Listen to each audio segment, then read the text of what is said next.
Madam I want to ask you, ఈ సీజన్‌లో మీరన్నారు కదా వైటమిన్ సి, ఈ ఆరెంజెస్ తింటే జలుబొస్తుంది, బాగా నిమ్ము చేస్తుంది, కఫం వస్తుంది అని చాలామంది అవాయిడ్ చేస్తున్నారు. అవునవును. మరేం చేయాలి వాళ్ళకి? బేసికల్లీ నేనేమంటానంటే ఆరెంజె ఆరెంజెస్‌లో చిన్న అల్లం ముక్కేసుకొని జ్యూస్ చేసుకొని తాగొచ్చు. So, okay. లేదనుకోండి దానికి ఇప్పుడు ఆరెంజెస్ బాగా ఫ్లమ్ ఉంటేనే అవాయిడ్ చేస్తాం. హ్మ్. అది కూడా ఎక్కువగా ఎందుకు ఫ్లమ్ ఫార్మ్ అయింది? Because of junk foods. Junk foods avoid చేసుకొని మంచి హెల్తీ ఫుడ్ తింటే అసలు ఫ్లమ్మే ఫార్మ్ అవ్వదు. అప్పుడు డైలీ 2, 3 ఆరెంజెస్ తిన్నా కూడా ప్రాబ్లమ్ ఉండదు కదా! సో, బేసికల్లీ ఈ ఇమ్యూనిటీ తగ్గిపోవడానికి మెయిన్ కారణం ఏంటంటే ప్రీవియస్ సీజన్స్‌లో ప్రాపర్ ఫుడ్ లేకపోవడం వల్ల, ప్రాపర్ ఇమ్యూనిటీ లేకపోవడం వల్ల కదా! సో, ఆ ఇమ్యూనిటీని ఇప్పుడు ఈ సీజన్‌కొచ్చాక మనం నీళ్ళు సరిగ్గా తాగము. ఆకలి ఎక్కువ వేయదు. పొద్దున్నే లేచి యోగా చేయడము, ఏది అసలు బద్ధకిచ్చేస్తాం బాడీ. ఆ బద్ధకం వల్ల ఇమ్యూనిటీ బాగా తగ్గుతది కాబట్టి, బై గాడ్ గ్రేస్ మనకు మంచిగా సి విటమిన్ ఫ్రూట్స్ దొరుకుతున్నాయి. అవి హ్మ్. తెప్పించుకొని హ్యాపీగా తినడం. ఈ రోజు నుంచన్నా స్టార్ట్ చేయండి. ప్రాపర్ యోగా చేద్దాం. లైఫ్ స్టైల్ చాలా చాలా ఇంపార్టెంట్. కరెక్ట్ లైఫ్ స్టైల్ ఉండాలి అంటే yoga, proper water, proper sleep చాలా చాలా important. And very very important టైంకి తినడం. యెస్. హెవీగా కాదు. ఏది తిన్నా ప్రాబ్లమ్ లేదు. కానీ లిమిట్‌గా తినాలి. అరిచేయి అంత పొట్ట మనది. ఈ పొట్టలోకి మోర్ దెన్ ఇంతే ఇచ్చామనుకోండి ఉంటుందా? ఇంతే. Heart okay. ఎంతుంటది ఆ! ఇంతే. పొట్ట ఇంతే ఉంటది. బట్ మనం మనం తినేదాన్ని బట్టి ఎగ్జాక్ట్‌లీ. ఎలాస్టిసిటీ పెరుగుతుంది. మనం లావున్నామని పొట్ట సైజ్ ఏం పెరగదు. సో, లిమిట్‌గా తినాలి. హెల్తీ లైఫ్ స్టైల్ లీడ్ చేయాలి. హ్యాపీగా ఉండాలి. మోస్ట్ ఇంపార్టెంట్ పాజిటివ్‌గా ఉండాలి. మనం ఏం తిన్నా సరే అది మన చేతుల్లోకి వచ్చాక ఒక అమృతంలాగా మారుతదన్న ఫీల్‌తో తినాలి. నెగటివిటీ వదిలేసేయాలి. Have to be. ఎందుకంటే మన శరీరంలో ఏదైనా ప్రాబ్లమ్ వస్తే మనమే ఫేస్ చేస్తాం. సో, ఆ హ్మ్. ప్రాబ్లమే రాకుండా ఉండాలంటే మనం లైఫ్ స్టైల్‌ని మార్చుకోవాలి. రైట్. మిడ్‌నైట్ బిర్యానీలు, మిడ్‌నైట్ పడుకోవడాలు, స్క్రీనింగ్ ఎక్కువైపోవడం, పడుకోవడానికి బెడ్ మీదకెళ్ళినప్పుడు ఫోన్ తీసుకెళ్ళిపోతాం. హ్మ్. అండ్ మోషన్‌కెళ్తున్నప్పుడు ఫోన్ తీసుకెళ్తాం. అవును. అవును. పిల్లలకి అన్నం పెడుతున్నప్పుడు ఫోన్ ఫోను పెడుతున్నాం. తీసుకెళ్తున్నాం. ఇవన్నీ ఎందుకండి?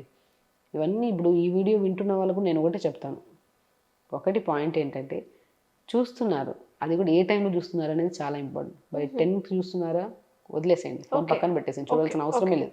మీరు మార్నింగ్ లేచాక చూసుకోండి. అవసరం ఉంటే చూడండి. హ్మ్. లేదంటే మోర్ దెన్ ఇన్ఫర్మేషన్ మీ దగ్గరే ఉంది. ఎందుకు చూడాలి? వెరీ అంతే కదా! ఇంపార్టెంట్ అండి. యెస్. Very yes. అవును. ఇంపార్టెంట్. Health important. మనం ఈ ఇన్ఫర్మేషన్ విన్నాము అంటే అది ఏదైనా సరే ఇప్పుడు ఏమైనా చెప్పామనుకోండి రెమెడీ ఇమ్మీడియేట్‌గా అప్లై చేసేసుకుంటారు. అప్లై చేస్తారు. ఒక 3, 4 రోజులు కంటిన్యూ చేస్తారు. The next day exactly. నేనేమంటానంటే అది మనం ఏదైనా టాపిక్ మాట్లాడుతున్నాం జనరల్ టాపిక్ ఇది. జనరల్ ఒక ఇన్ఫర్మేషన్‌ని గ్యాదర్ చేసుకునే అన్నీ మనం బాడీ మీద అప్లై చేసేసుకోవద్దు. హ్మ్. ఒక్కొక్క డైజెస్టివ్ సిస్టమ్ ఒకలాగా ఉంటది. మీకు పడిన ఫుడ్ వేరే వాళ్ళకి పాయిజనస్ అవ్వచ్చు. Food right. Poison. Right. Right. వేరే వాళ్ళకి పడిన ఫుడ్ వేరే వాళ్ళకి అద్భుతంగా అదే పనిచేస్తది. విరుద్ధాహారం అంటూ ఉంటారు ఎగ్జాక్ట్‌లీ. కదా! సో, హ్మ్. బాడీకి డిఫరెంట్ ఉంటది డైజెస్టివ్ సిస్టమ్.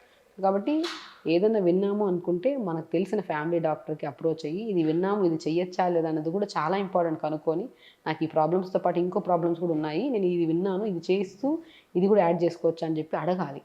అందుకనే మనం ఎప్పుడైనా సరే వినిన దాన్ని జస్ట్ ఇన్ఫర్మేషన్ గ్యాదరింగ్ వరకే.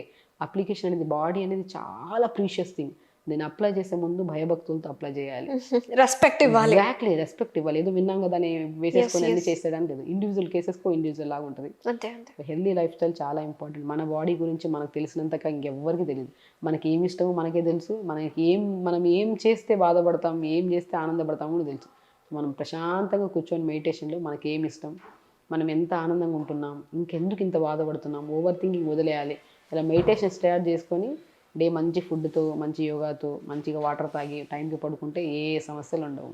Nice madam. Thank you so much. మనం మాట్లాడుకున్న కాన్వర్జేషన్‌లో ఎక్కడ ఇది పనికిరాదు అన్న థింగ్ ఎక్కడ లేదు. ఇన్ జనరల్ ఎవరికైతే మీరన్నట్టు ఇది వాళ్ళకి స్పెసిఫిసిటీ వాళ్ళ ఇండివిడ్యువల్ తగ్గట్టు, వాళ్ళ బాడీకి తగ్గట్టు యూజ్ చేసి అప్లికబుల్ చేసుకుంటే ఏదో 4 రోజులు వాడేసి రెమెడీ 4 రోజులు చూద్దాము అని వాడడం కాదు. ఒక ప్రాపర్‌గా మీరన్నట్టు ఎగ్జాక్ట్‌లీ. ఒక మండలం వాడి బ్రేక్ ఇచ్చి అసలు ఏం జరుగుతుందో అబ్జర్వ్ చేసుకుంటే డెఫినెట్‌లీ మిరాకిల్స్ జరుగుతాయని నా ఒపీనియన్. అంతే కదా మేడం? డెఫినిట్‌గా అండి. ఇవన్నీ వంటిలే వైద్యశాల అన్నట్టు మీరు చెప్పిన ఇంగ్రీడియెంట్స్ అన్నీ పెద్ద ఖర్చు కూడా కావు. బట్ చాలా న్యూట్రిటివ్ వాల్యూస్, చాలా మైక్రో న్యూట్రియన్స్, మాక్రో న్యూట్రియన్స్ ఉన్న థింగ్సే మీరు చెప్పుకొచ్చారు. Thank you so much. So, healthy India and healthy పీపుల్‌గా మారాలి అని నేనైతే కోరుకున్నాను. మీరైతే మంచి అవేర్‌నెస్ క్రియేట్ చేస్తున్నారు. Keep going. Thank you so much for coming. నమస్తే మ్యామ్. నమస్తే.